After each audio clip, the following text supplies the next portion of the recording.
That's Is the cool. shiny decent? I don't remember what it looks like. I actually don't know what the shiny looks like. Okay, what before you look it up, what color do you think it is? I think it's gonna just be like a lighter pink. You think it's gonna be a lighter pink? I think it's gonna be a darker pink. Oh no. Oh no, it's a Kamala situation! It's only the hammer! It's Kamala! You're tuned into the GOCast podcast, your one-stop shop for updates, news, tips, and community in the world of Pokemon Go. Thank you for listening. The content update for April is here. No fooling. Let's learn more about TInkatink. It's hammer time, and more on this episode of GOCast.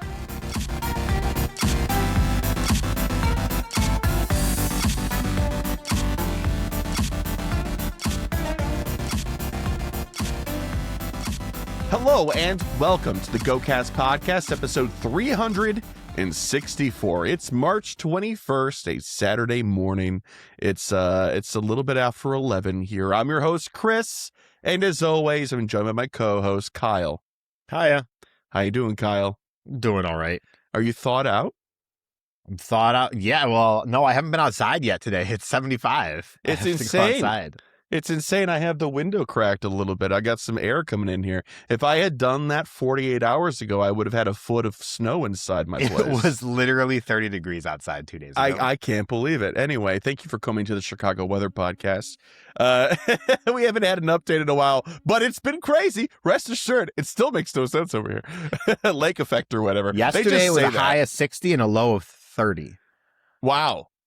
So it must be nice to be a meteorologist in the Chicagoland and be like, lake effect. I'll say anytime. something. Say It's lake something effect. that's going to be true. Doesn't matter. Roll the dice. All right. We are here to talk about Pokemon Go. It's been a week, actually exactly a week since we recorded last time. And last week we set some goals. They reflected the Score Bunny Community Day that we were about to go take part in after we recorded last week. So let's take a look at those goals. Kyle, for you, let's start. 10 shiny Score Bunny. I did not do that. How many did you get? I got 8.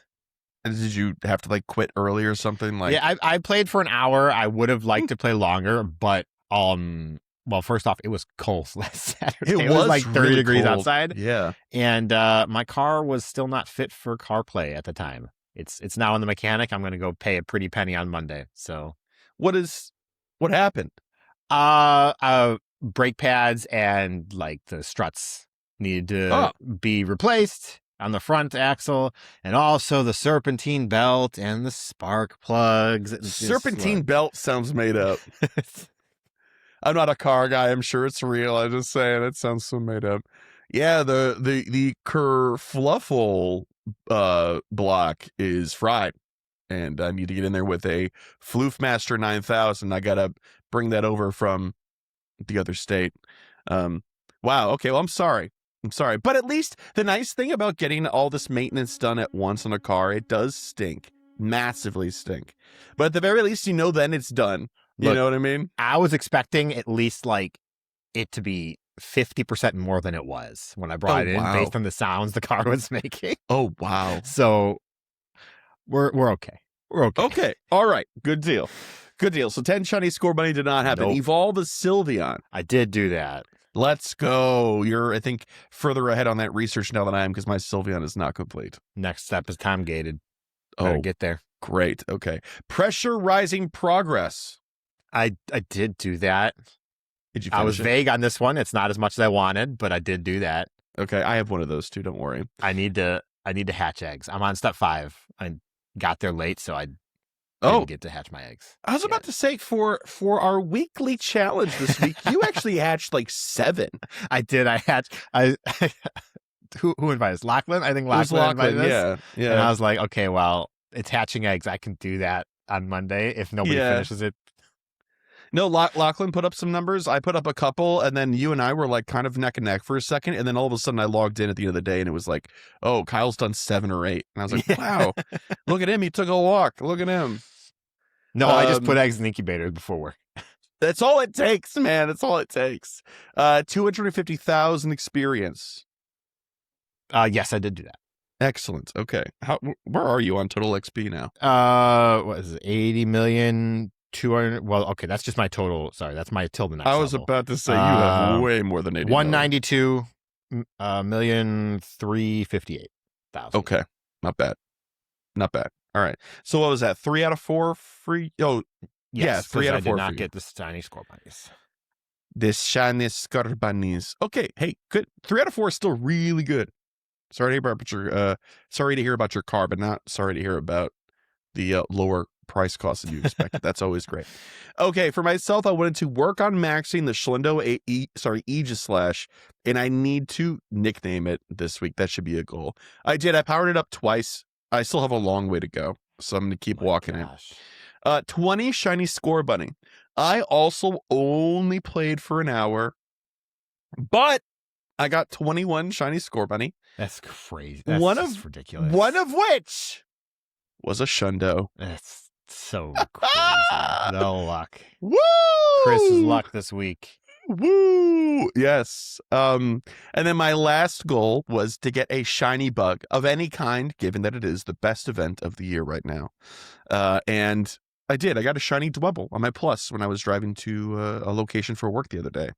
But not only that, I also caught a shiny Kecleon this week. I only saw one Kecleon this week, and it was shiny. It's been a banner week for Chris. I'm sorry. I gotta sit in that for a second. Yeah. Okay. 3 out of 3. We love that. Do you still have the box to send the belt back, or has it just been over there for 6 months that you're just so used to having it? I've mounted it on the wall with like brad nails. Oh God. I'll just get a second one made, and we'll. It's just like it took like 85 nails though, because it's in so many pieces now. Oh, I see. I understand. One for each bit. I understand. Okay, that's it for our goals. We are going to hop into the news. It's not very much, but we do still have stuff to cover. Yo, what up? It's the news. We've got 2 things to talk about. One's a big old wrapper, and one's a thing that goes inside of it. The wrapper, let's address that first. The April content update. Yes, it's in April, and no, this is not a joke. We are going to be covering the April content update. Here it is. On the featured stuff on front is Kyogre, Groudon, and Dynamax Regirock. Sure. There are max battles for this. I guess for the it says max battles throughout. They gave 8 date ranges as well. So Trapinch is going to be in max battles the 6th through the 12th. Drillbur will be from the 13th to the 19th. Regirock will be the 20th to the 26th, and Shuckle will be the 27th through May 3rd. 5-star raids. In order here will be Regidrago the 1st through the 7th. Kyogre will then be through the 14th after that. Groudon through the 21st after that. Tapu Koko through the 28th after that. And subsequently, Tapu Lele through May 5th after that.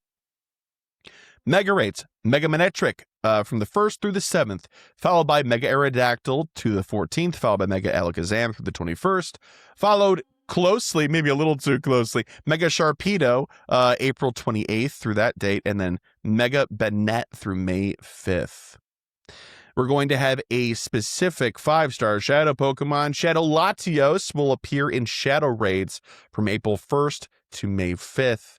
Some overview of events here. Fashion Raid Day, which we already knew will be on April 4th. We covered that last week. April Community Day, which we will cover in a moment here, will be April 11th. Sustainability Week is April 14th through April 20th. Hatch Day, yeah, baby, April 18th. Max Battle Day, April 25th. Steeled Resolve, a steel event, one would assume. I hope so. April 28th through May 4th. And then April 30th through May 4th is a Steeled Resolve Taken Over event. So, Team Go Rocket putting their grubby little fingers in there. They have regular sized fingers, but they are grubby. Raid hours on April 1st will be Regidrago. Kyogre will be April 8th. Groudon will be April 15th. Tapu Koko the 22nd. And Tapu Lele April 29th. And that's it for the Yep. overview. Now, I know that sounds rather thin. That's because we didn't talk about what's actually in the events or anything like that. Just remember, this is just happening. This is stuff that happens around, right? So, that being said, Kyle, it still feels a little... Yeah. I mean, so there's no, like, what is it? Spotlight hours that usually takes up like half a page too. Oh, that's true. So like that feels like it's missing, of course. Yeah, I mean it's fine. It's generic. Fine. I commented before we started recording, having 5 unique megas in a month is actually quite nice for people for like completing their decks, getting more mega entries in general. Yes. A few of them haven't been seen in a long time, Mega Alakazam in particular. So, like, that's good if you've missed that. Kyogre and Groudon have actually not been in raids for a long time as well.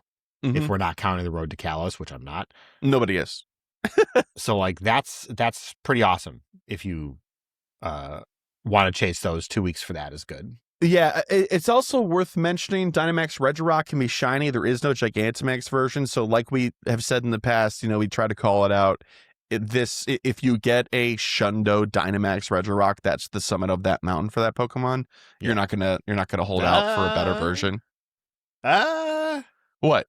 Depends on how they handle terrestrialization.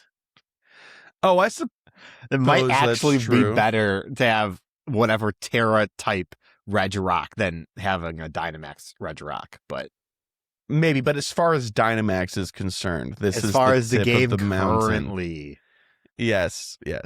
So there's that. Okay, all right, fine. Cast your aspersions on my comforting people. That's fine. I would say, while you mentioned that Kyogre and Groudon haven't been around very recently outside of the Road to Kalos thing, I don't know if everything else around it is still okay. Regidrago is always interesting because it had that weird sort of like max EX battles, right? EX raids. That's how we got that one the first time. And so it still has a flavor of like, oh, that's interesting still. Yeah, and I mean, I'm double checking to make sure I'm not lying. It has been pretty good in Great League. Yeah, is that? I believe still, it is. Use. I believe I remember Great hearing League? that. Yeah. Maybe it's not Great League. What's so great about it? It's Ultra League. It's pretty dang good in Ultra League. So excellent. So there's that. Great. Dynamax Shuckle, by the way, folks. April 27th through May 3rd. Mark your calendars. Don't try and solo it. That would be a bad move. All right, let's move on to our last piece of news, which is April Community Day. TInkatink! Woo! This will be fun. This will be April 11th from 2 to 5 p.m. local time. TInkatink, the Metalsmith Pokemon, will be featured during April Community Day. It'll be in the wild, featured, of course. The featured attack will be Gigaton Hammer, which will have 130 power in trainer battles and 300 power in gyms and raids. Oh my word. Community Day special research for $199. The usual fare gets you extra encounters with special backgrounds, premium battle pass, rare candy XL, and yeah. Event bonuses, 2 times candy for catching, 3 times Stardust for catching. So there's a bit of a mix there, which is nice. 2 times chance. It's the usual stuff. I'm not going to go through this again. You guys know the deal. Trades 50% off, all that good stuff. It'll be the lure module bonus still. So from 2 to 9 p.m. do the lure modules, and you'll get the increased shiny chance on those for the TInkatink that appear. Field research, go to the web store, buy your ticket. The bonus will be 5 Ultra Balls. Yahoo. And that is that. I hate to say it, that's that. So I think whether or not this is good hinges completely on whether or not you like TInkatink. I mean, Gigaton Hammer is pretty strong. I mean, yes, it is. The problem is that Tinkaton has an attack of like 136. Okay. So yeah, I don't really know how to justify that. It's going to really depend on the energy cost of this move, whether any of this matters. Yeah. And it is, so Gigaton Hammer is a steel type move. I'm Yes. curious to see, because the power is so high, how it shakes out in DPS charts for steel. Because steel's relatively, it's not nearly as competitive as other types. Yeah. Yeah, I would just be curious to see how that shakes out.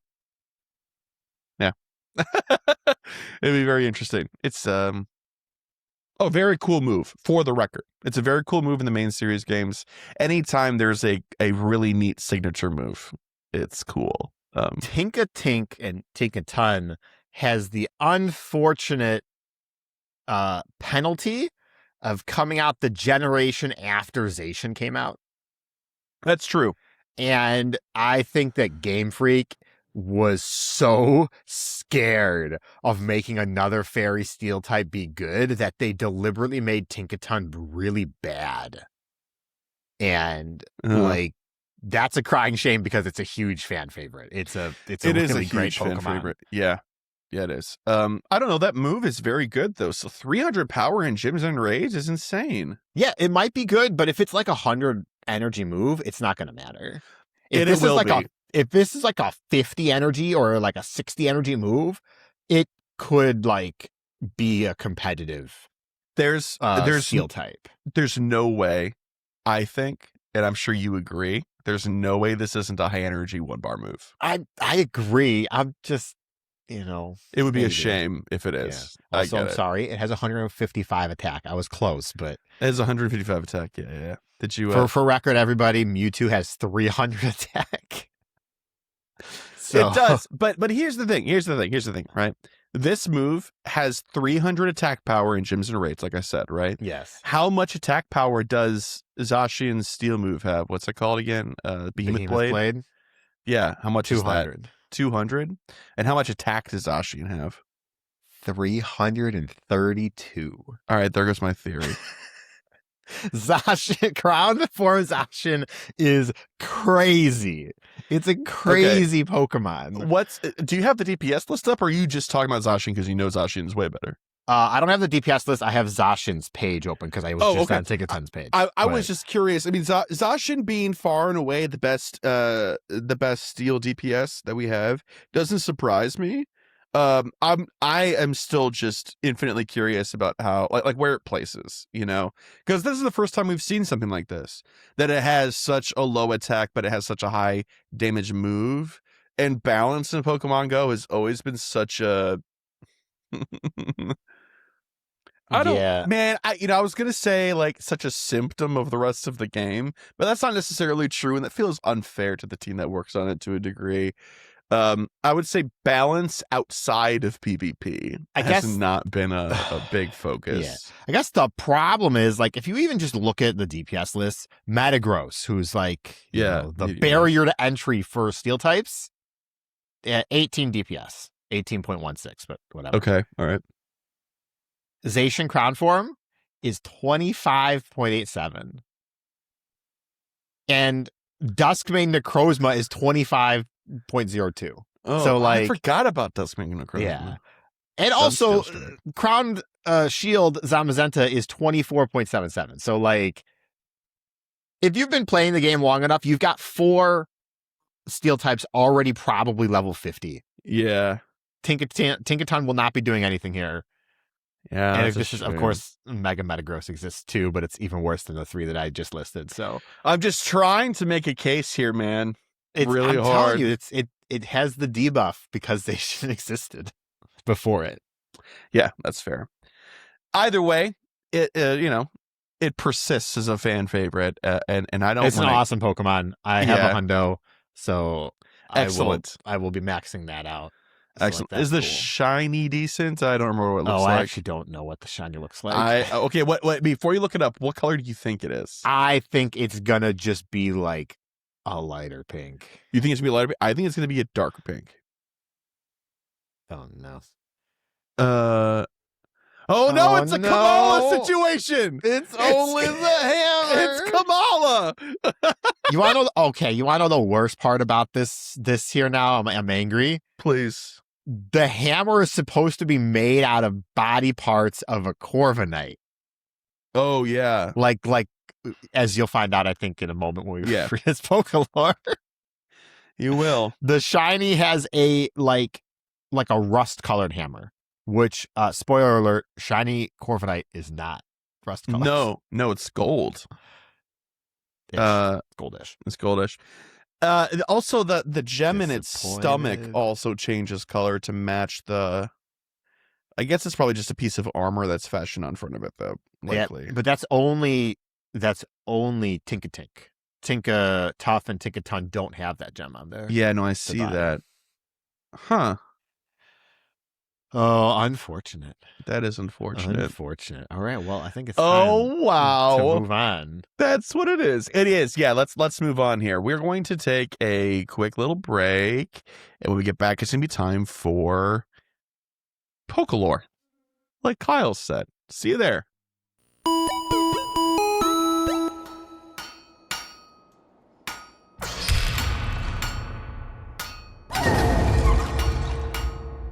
And we're back with PokéLore. This week we're doing Tinkatink, the Metalsmith Pokemon, and Tinkatuff and Tinkaton, the Hammer Pokemon. I'm leaving that there, everybody. Nobody wants to know how many times it took me to say that. I like Tinkaton way better than Tinkaton. Tinkaton. Yeah. To be fair, this is our third time doing this, and the first two times were my fault. I'm very sorry. This is like the fifth time. The third and fourth was because I couldn't stop laughing, okay? True. Oh my gosh. But Tinkatink is a short, pink humanoid Pokemon with a relatively large head and arms compared to the rest of its body, and stumpy, toeless feet. Its arms have 3 fingers each, and it has what appears to be a pyramidal, diamond-shaped steel plate on its torso. Its head has light pink circles on its cheeks, silver eyes, and a mouth with a square, teeth-like growth on the lower lip. Oh my god, Why can't it just be teeth? They're like dragon Tinkatink, man. It started with stumpy, toeless feet. That's a little aggressive. It has thin eyebrows or eyelashes above its eyes that give it a perpetually worried expression. Eyebrows and eyelashes are so different. What do you mean? I also would like to say that eyebrows and eyelashes are usually above the eyes. Yes. I'm looking at the picture. I'm sorry. I know, it's like describing this hideous beast. You look at it like, oh, it's actually kind of cute. Like, it's fine. I guess like, you could argue whether they're eyebrows or eyelashes based on their positioning. Okay, fine. Okay, all right. Whatever. On top of its head is a light pink cap with a white protrusion on top resembling tied hair. Tinkatink carries a crude gray cylindrical hammer with a short handle which resembles a baby's rattle. It creates its own hammer using iron scraps, remaking it as many times as it wants until it is satisfied. Tinkatink uses tools and metal fragments it finds in mines, steel factories, or anywhere to help forge this special hammer. Once its new hammer is made, Tinkatink likely discards its old one to be eaten or used by other Tinkatink. Oh, nice. But it just says Tinkatinks make their hammer. Why would other Tinkatinks use someone's old hammer? Probably to forge into their hammer? Thanks to its tendency for metal, it can tell when a piece of scrap metal is either good or not. Additionally, Tinkatink usually gathers in groups to learn the skills needed for pounding and shaping metal with a Tinkaton. Nice. Tinkatink uses the hammer to protect itself. However, the hammer is often stolen and eaten by Pokemon with a metal diet, seen in Tinkatink's Ideal Hammer, which I'm assuming is an episode of an anime. Yes, I would assume it is. As depicted in Tinkatink's hammer wasn't made in a day, forging the hammer will trigger Tinkatink's evolution into Tinkatuff. Tinkatink is a female-only species. That's true. This is the girl power PokéLore. Mm-hmm. All right. Tinkatuff carries a large, gray, crude yet sturdy hammer with loose metal plates for the hammerhead and what appears to be the old hammer Tinkatuff had as a Tinkatink on top of the shaft.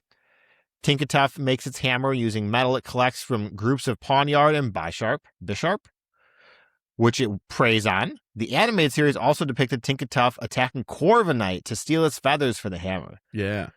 2 Tinkatuff will smash their hammers together in order to test out the hammer's strength. Tinkatuff is known to visit human settlements where they travel through various factories and warehouses to gather the metal needed for their evolution. as depicted in TInkatUnk's hammer wasn't made in a year. Forging the hammer will trigger TInkatUnk's evolution into Tinkaton. They covered a lot in that episode, huh? No, it's a different episode. Oh. The TInkatink's hammer wasn't made in a day. TInkatUnk's hammer wasn't made in a year. Oh, okay. Apparently it's 2 different episodes. Okay, you're right. Look at that. Tinkaton wields a crude, gigantic metal hammer that weighs over 220 pounds, or more conveniently, 100 kilograms, Nice. and is larger than its own body. The hammer appears to have been made using the old hammer Tinkaton has as a TInkatUnk for the base, with several scraps of metal colored in varying shades of gray and purple welded onto it. The hammer also has a spiked, beige axe-like structure on top. Although the hammer is heavy, TInkatUnk can swing it with ease by using its whole body. As depicted in TInkatUnk's hammer wasn't made in a year, Tinkaton's evolution occurs once TInkatUnk successfully forges a gigantic hammer. Good job. Oh, I can't. There's too many Tinks. Tinkaton is intelligent and has a reckless personality. It swings its hammer at rocks to send them into the sky, aiming to hit flying Corviknight. Because of this, flying taxis in Paldea use Squawkabilly rather than Corviknight. Good call. This Pokemon will also steal anything that it wants and take it back to its dwelling. It has been observed using its hammer like a bed to sleep on. A Tinkaton is known to be the leader of a TInkatink group. It teaches the group necessary skills needed for pounding and shaping metal, which in turn helps their future evolutions into TInkatUnk and eventually Tinkaton. Wow. I feel like I could have probably gone through and edited all that down a little bit because they repeated that part a couple. Hey, did you know that they get together in groups and learn from Tinkaton and that they need those hammers to evolve? It's not unique to Tinkatink. It's okay. Yeah. All right. All right. CP max level 40 is 2250, and at level 50 is 2544. I feel like that says everything you need to know. Bummer. Unfortunately. Bummer. 198 stamina, 196 defense, and 155 attack. Best moveset, Fairy Wind, Play Rough, and Heavy Slam that we have currently in the game. Yes. Obviously, with Gigaton Hammer, that will change. Yep. Oh Lord, does Tinkaton even have a Steel Fast move after that whole conversation? No, it has a Fairy Fast move. Well, wait, does it not have both? Where's my link? I already closed it. Why you gotta do this to me, Chris? Oh no. I am looking. Did I screw this up? No, Well, I mean, Fairy no, it's just Wind or gonna be- Rock Smash. Oh no. Okay, well, we had this whole conversation. It doesn't even matter. That's Anyway, true. I I'm so suppose that's sorry, everybody. true. I even had the page open. I wasn't even thinking about the fast move. I just look. I just assume it's gonna have like enough to make a double set. Nope. And that's a mistake. I should Nope. not do that. It happens too many times. Mm. Tinkaton's an awesome Pokemon. Big fan favorite. It is kind of a dud in Go though. Yeah, a little bit. I honestly thought they were going to hold longer for having it as a community day. So I it's think only because been like a it's year since it came so out. low impact, it's a free win. You know, Yeah. low impact. That's ironic. Yeah, bummer. But I'm going to enjoy this community day quite a bit still, and I like this Pokemon like a lot. So weird about the shiny. Not sure how I feel Shame about on this that, yeah. new information. But okay, that's great. Anyway, that's it for PokéLore. Let's go into PokéPoll next.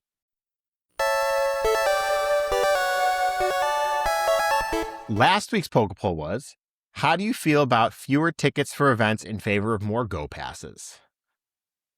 First response from Kitty Serene. They said, Meowdy. My first response for the PokéPoll is from the inside. Personally, I don't find the passes offensive. I'll buy whatever it is that they'll sell me for rewards since I play the game every day and would like something to work towards. I like the premium items they give, and it's a great way to stock up on Ultra Balls for big events like Tour and Fest. However, finishing a Go Pass does not show anything in the completed research tab, which makes me very sad. Yeah, It is a downside. true. Big number does not go up with Go Passes versus tickets. It'd be cool if we had like a scorecard that like kept track of how many rings you got in a pass and stuff. Mhm. I Yeah. do. Oh, I guess we should mention maybe here that the bug out pass was 30-60 for its rewards. Yeah, it was 30, really 30 for the last reward and 60 got you a Shedinja. So, yes. but between 30 and 60 was just Stardust. It was not that much. Yeah. Nope. So I was right. Chris was Yeah. Next spot's from at Blades Edge, NZ, New Zealand, from X. They said, there are too many events and they're too complex. I don't want lots of research. Just let me catch the Pokemon with the best shiny odds I can. The rest I don't care about. I mean, that's valid. There's a lot of hoops to jump through to understand everything that happens nowadays in Go. You can also play like this. You just can't play like this very often. Yeah. You play on community days. That's it. To be fair, you can play like this every single day. You just No. don't read the news. I mean, but not with the best shiny odds I can. But like, it's just the best shiny odds you can just varies from event to event. Yeah, but I'm meeting them halfway here. They mean they want it to be an increased shiny chance and it be fun and easy to get. That's But what they like, want. there's an increased shiny chance for the shocking surprise event that's coming up. So like, but that's not community odds. It's What's just it called increased. again? A shockingly good time. Dang, That's okay. what it's called. Whatever. Anyways, but yeah, I do follow. Yeah, I get it. I just think, I don't know. This game allows you to play in a lot of ways, but it does require you to play. You know? Yes, it does. Okay. All right. Our last sponsor is from Mikachu151. They said, hi guys, Mikachu151 here with an answer to the latest PokéPoll. And if you're like, well, what's your answer? I'll say that I kind of feel neutral. On one hand, the tickets are usually pretty good, but at the same time, I really like the Go Passes. Okay, well, I hope that this was a solid answer. P.S. I'm a first-time healer that just so happened to have listened to almost all of your amazing episodes. Aw. Keep up the good work, guys. Regards, Mikachu151. Well, thank you. Thank you for listening. Thank you. I do think that the tickets were good because it was kind of just, here's your little bit, do this, direct your play, and then you're done. Mhm. Most of the time, most of them weren't like multi-step, do a bunch of this, a bunch of that. And now Go Passes are like, do this every day. Yeah. And so like, whether you feel that's a positive or a negative it's up in the air. I don't think it's definitely subjective. They pretty consistently, though, have it where like, oh, on a weekend, you can get as many points as you want with no limit. So like, they still give you an opportunity to have some agency there. Do they have that for No, bug out? Because they did not I'm not specify sure. that. I'm not sure, but For for like larger events and stuff. it looks like there is no limit right now. It's Okay. the weekend and bug out's Cool. still going. So okay, Sweet. that's good to know. Yep. Yeah, but it is just a noteworthy difference, I think, between the ticketed versus the research versus the Go Pass experience. Yeah. No, I agree. Absolutely. All right. Now, this week's PokéPoll is, on the back of this year's Bug Out event, what type do you think deserves more attention in Pokemon Go and why? I'm interested to hear what you have to say, Chris, because I think mine might be a little bit surprising. If you say normal type, I'm going to freak out. I would never. Okay. Normal deserves less attention across the board in the main series games too. Oh my God. Delete it. Delete normal type. We should put them all on a barge. and I'm send telling them you, across delete the ocean. normal type. I have no problem with the normal type Pokemon. Just give them Wow. a different typing. We're going to move on Wow. from that. Or no typing. No, that's what normal type is. Stop it. No, you're weak to fighting. And ghosts, you're Immune. ghosts immune to you. Yeah. You're immune to Well, ghosts. you're both immune. They're immune to each It's other. not a good situation with ghosts. Let's just say that. All right.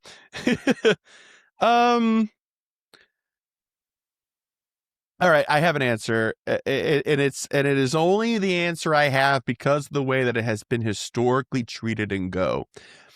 Dark type. Okay. Because I feel like every time there is any highlight on dark type whatsoever, it's always like, oh, and poison. Oh, and it's a Team Rocket thing. Oh, and whatever. Like, no, I just want dark types. Or actually, this argument works for poison too. I feel. I think that's valid. Thank you. And on the same conversation, it's either here's dark and poison, or dark and psychic, or dark and ghost. Mm-hmm. But at least dark and ghost kind of work because like they basically are effectively the same like use cases, so it kind of works in Go at least. Yeah, they're in the same neighborhood for sure. Yeah. My answer is one of two. Either one I think is fine. Fire or grass. Water gets a lot of love in Go. It does. Like a lot. Oh, there's a lot. And I feel like fire like really doesn't that much. Very, very infrequently. Grass is a little more because it's just a more common typing in general. Yeah. But yeah, I think more like a dedicated fire event. I can see that. Like we have steel events, we get fairy events all the time. Mm-hmm. Ghost gets once a year, although it kind of gets the short end sometimes because it gets bundled with other stuff. So yeah, I think fire type deserves a little bit more spotlight there. I would agree. I hope they don't bungle Adventure Week again this year. Rest in peace, rock types. Yeah, rest in peace, rock types. Anyway, dear listener, if you have an answer to this week's Pokeball question, it is once again on the back of this year's Bug Out event. What type do you think deserves more attention in Pokemon Go and why? You can answer that question when we post it on our X account or on our Threads account at GOCast Podcast. If you're watching the episode on YouTube, hello, YouTube. Please subscribe. Thank you. Thank you. You can leave a comment reply below. Same thing for Spotify if you're listening to the episode there. And last but not least, if you are actually, it's not second to last but not least, if you are a patron of ours and in our patron exclusive Discord as a result, post it in our PokéPoll channel. That's where we pull most of our responses for the show directly. This episode, though, I do have to point out, if you are like, oh, they never pull from anywhere else, we had one from Discord, we had one from X, and we had one from emails. So we had some variety this week. And then lastly, you can always, of course, email us at mail@gocastpodcast.com. You can also send us a voicemail by calling 262-586-7717. And those are perfectly good ways of doing polls and stuff for this week. And speaking of even further variety, we actually have one voicemail that I don't know why I'm doing this after I've wrapped up the section, but here it is. Hey, GoCast Podcast. Dylan 1622 here. I just wanted to weigh in on the Go Pass versus ticket debate. I've been playing since the first day. I've always felt like Pokemon Go is always a cut above other games. And it even sounds weird when people call Pokemon Go a mobile game because it's just felt like it's just in its own space. Mm-hmm. And I'm the first one to advocate that I don't ever want to see it go in the direction where you just get a bunch of slop and microtransactions and pop-ups and things like that. And I'm glad that it's kind of held the front for so long.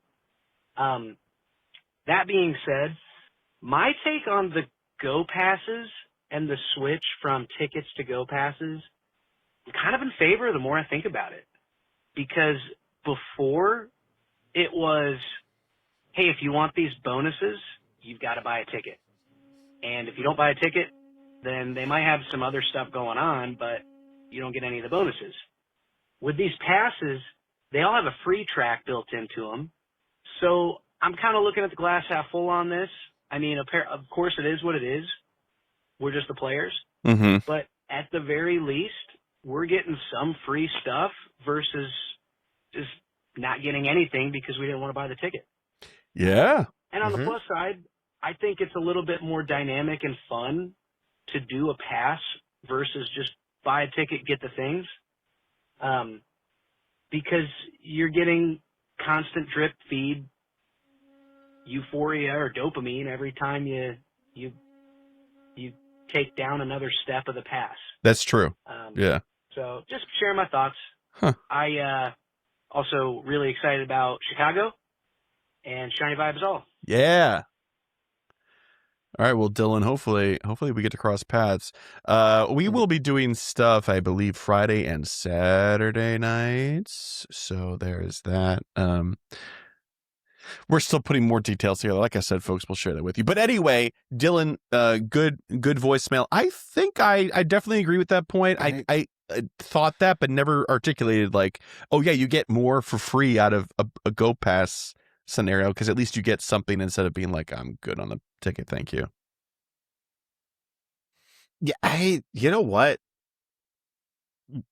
This is gonna sound silly as how much we've talked about this. You kind of convinced me. Like, I don't know. I just wasn't really even factoring in the free pass. It just wasn't even a thought, because we were comparing spending money to spending money. But you do get more just by having the free pass there, even if it's not a lot, even if it's candy and an encounter. Yeah. In this current Go Pass, you get like 2 lures and a lucky egg, which depending on your player type is not good, but it's still free. It's not 5 Ultra Balls. It's not 5 Ultra Balls. Yep. You get more from the free pass than you do from buying the pass online. That's right. That's right. So yeah, I think I'm going to keep an eye on the free pass as we start to get more of these to see how I feel about its value that it adds, but I'm more for it after thinking about that now. Yeah, definitely. It's a good argument. It's a really good argument. Very simple, straightforward. It's like, oh yeah. I might get a couple of encounters I don't really care for that much, but it's like, it's fine. Just ignore them. Do what Kyle does and cherry pick. Just get your Mewtwo and that's it. Leave the rest of it to Click rot. the claim all and then exit the encounters and only catch the Pokemon you want. That's right. That's right. Okay. All right. That was a roundabout way of doing this, but thank you very much for the voicemail. Again, emails, mail@gocastpodcast.com, voicemails to 262-586-7717. And speaking of emails and voicemails, Mr. Kyle, where are we in our episode? It's time for emails. That's right. We also have one more voicemail, which I'm going to play for y'all right now.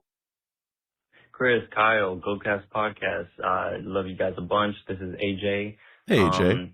No PvP content for the most part on this show, but I intensely appreciate it. It is certainly my favorite when it comes to non-PvP material and discussion and opinions. I love the opinions. I have a question. So I first played in 2016 for a day, put the game down because I was playing the TCG online and in person. Mm-hmm. And then I didn't pick the game back up until late 2023 when I moved and I had sold my game system earlier. I was finishing writing my dissertation and playing Go was fantastic. Very bummed out that remote trading wasn't a thing in 2023, but now it is a thing. Yeah. And I have a peculiar question.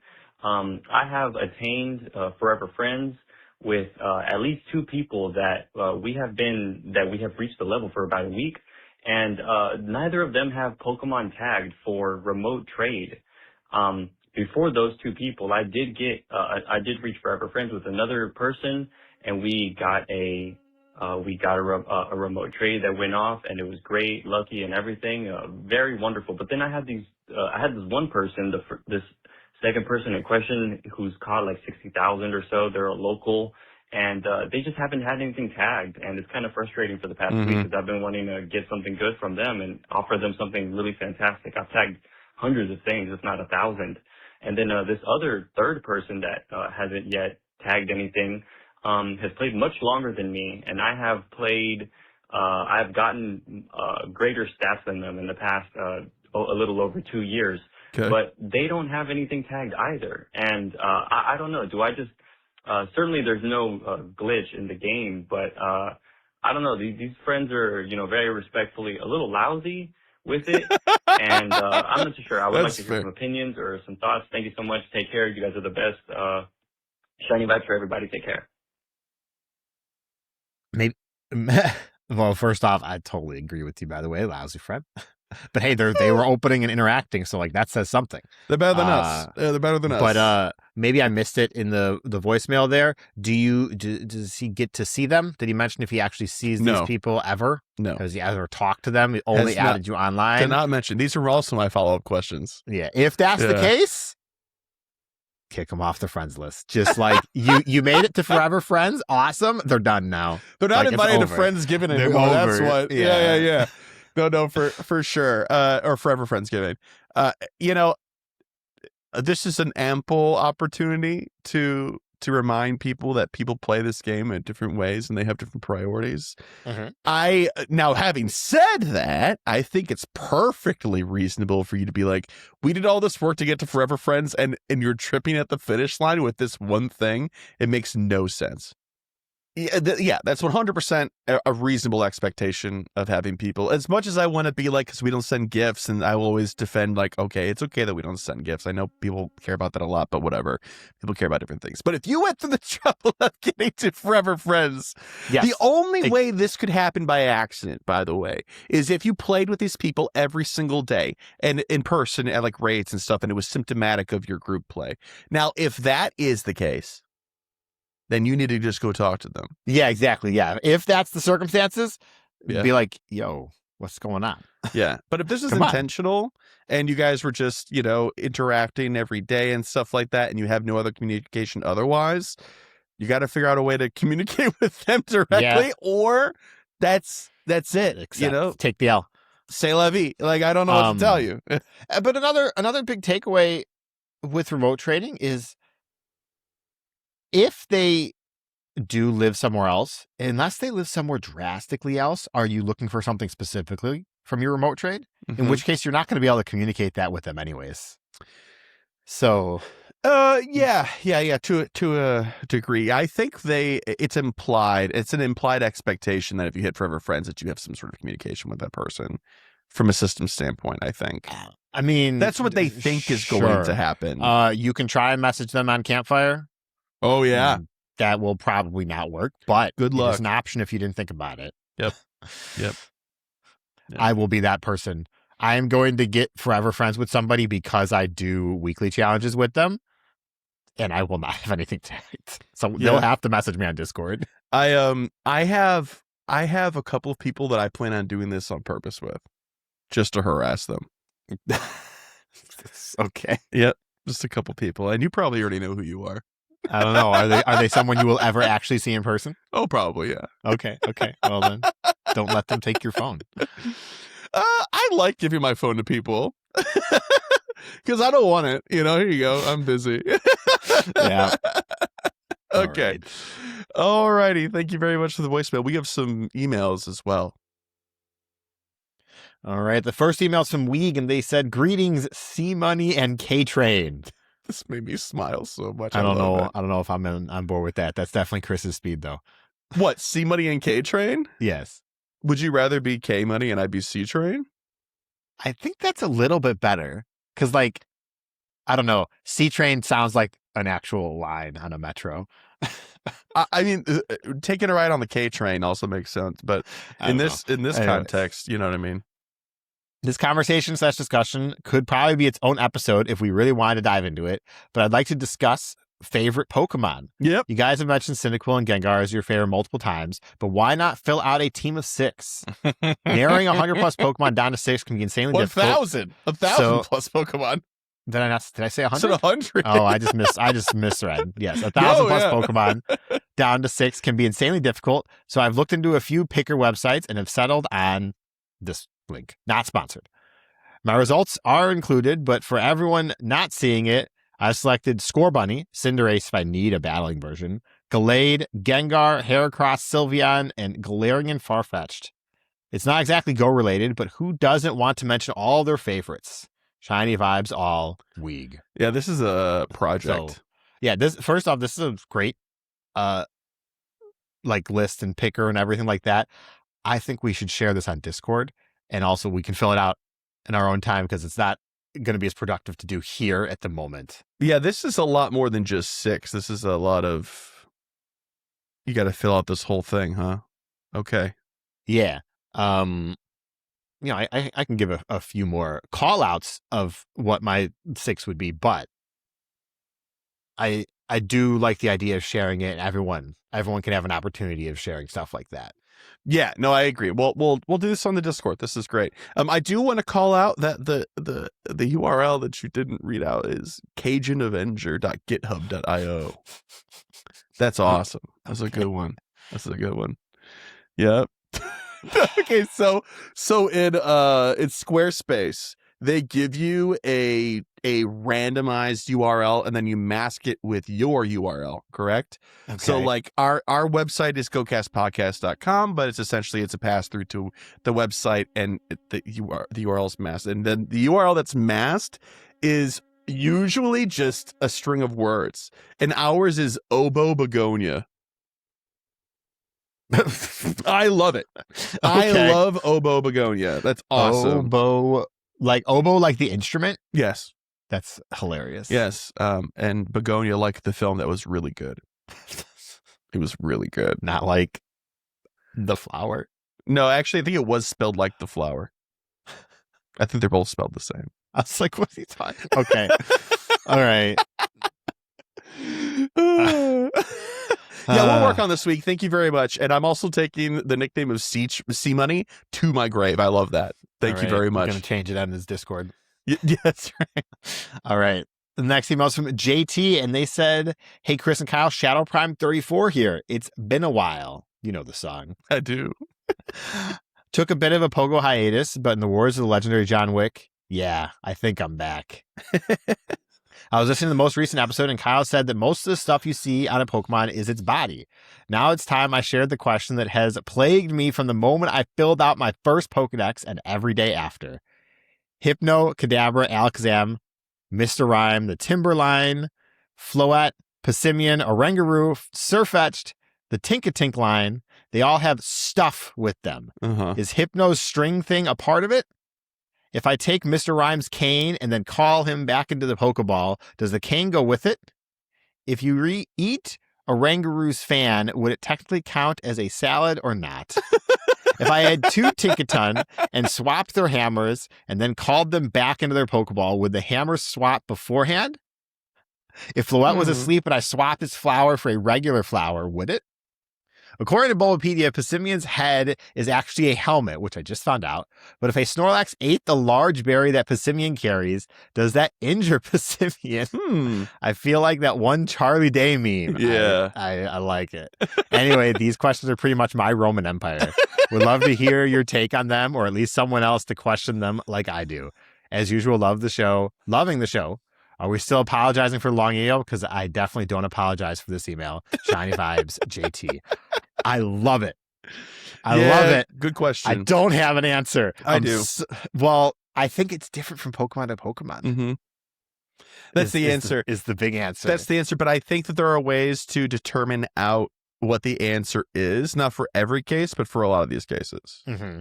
And it is how it acts in the anime, because I literally was just watching the clip of Ash's Farfetch'd, Galarian Farfetch'd evolving into the Surfetch'd. Yeah. And its leak gets like beat up in battle and breaks, and then it picks up the bottom and uses a shield. Then it fights for a while, and then it evolves. And during that evolution, what is also caught in the evolution light and glow and then changes form is the leak itself. Right? Yeah. And so I feel like, and this is also true when you catch a Pokemon and put it in the Pokeball, like Red Tinkaton, for example, the hammer goes with it. So I think the answer is if it is part of the evolution and the animation, and it's not just an item it picks up, then it is part of the Pokemon. Now, whether or not it's part of its body or if it's part of its identity, and then that extends what our definition of that is, are two different conversations. I like to think, well, first off, I feel like I need to watch the 2 TInkatink episodes that we just mentioned to have a better opinion, because that kind of goes against the idea there, because they build the hammer and then evolve versus evolving and the hammer changing with them. So maybe. What I'm saying is, I think, like, how like possession is like 9/10 of the law here, right? Yeah. I think possession is 9/10 of like identity to a Pokemon. But like the question then remains, if somebody else took a Tinkaton's hammer, not like 2, like JT's example, just somebody took it and was using it, and you recalled your Tinkaton. Yeah. Does the hammer come with it and get pulled out of that person's hands? It's still Tinkaton's hammer. Okay. I think I agree. I think that it's like a metaphysical commentary about what do you identify as part of your body? Yes. And like, okay, so look, I'm going to talk about the Stormlight Archives for like 2 seconds. All right. In the Stormlight Archives, the magic system heals you when you like take in the magic. It will like regrow limbs and stuff like that. But only if your body has not already accepted that as who you are. So some character has been missing an arm for years. Yeah. They get the power and they regrow their arm. Somebody else has a scar on their forehead for like 18 months and it will not heal because they identify with that injury. So Interesting. I think that's how we quantify That's additional items in Pokemon. That is largely for that idea. Getting at the reality argument I was trying to make. I think that's much better, the better example. I think the Hypno one is a good one because I definitely like in the original anime we see a Drowsy evolve into a Hypno at one point in time in the anime, and it gets its string with it. I think, well, look, I think anything that happened in like the first 3 seasons of the anime has to be taken with a super large grain of salt. You can't do that. It's canon. Look, okay. And that's why Ash is a superhuman, because he holds Larvitar with his bare arms at some point in time in the anime. He also throws a log that's like 12 feet long. It's a cartoon. What are you talking about? What happened to the big Dragonite that was the size of the lighthouse that wasn't actually one of the robots in the Island of Giant Pokemon? Where'd it go, huh? Oh, my God. Oh, boy. If Ash can fight a Krabby with a stick on the beach, why can't I do that in the anime? Yeah. I'm for it. I say that as the person who's playing through Fire Red right now, and I was getting so frustrated in the Safari Zone, I kept running into the Pokemon I didn't want to see, that I was actually just throwing rocks at them instead of running away because I was mad at them. Oh my God. It's like, you run away from me. All right. Okay, I think, do you have anything else you want to say about this topic, or are you good? No, I will let you know, JT, that I will think about this every time we talk about a Pokemon now. Yeah. We already talked about it on Discord, where I think it was Sound who was like, they're not tentacles, they're feelers. And I'm like, actually, feelers are tentacles. So it's a square rectangle situation. So yeah, this will live. Oh, gosh, it's like this is like the middle of the Venn diagram of Monster Hunter fans and Pokemon fans right now. It's like, is that a tentacle? And is it part of its body? Oh my gosh. All right. Anyway, thank you very much, everybody. Dear listeners, I should say, Shadow Prime, that's for you. For emailing us and sending us voicemails. Again, emails can be sent to mail@gocastpodcast.com. Voicemails can be sent to the number 262-586-7717. And by sent, I mean simply call that and leave a voicemail. The limit is 3 minutes, by the way, so try to keep that within that time. I'm only saying that because, well, first of all, that's a manageable amount of time. But secondly, it'll cut you off. So yeah, you'll just word. Yeah, so just keep that in mind. Okay. Visit our website for all things GoCast Podcast. Follow us on X and Threads at GoCast Podcast. Also Instagram. We're putting some stuff up there every once in a while. If you'd like to help support the show monetarily, for at least $1 a month, you can via Patreon. That's patreon.com/GoCast Podcast. And speaking of our patrons, shout out to our Elite Trainer tier patrons. We added some more names to this list. Thank you to Bo, Daniel, Lori. I'm going to start over.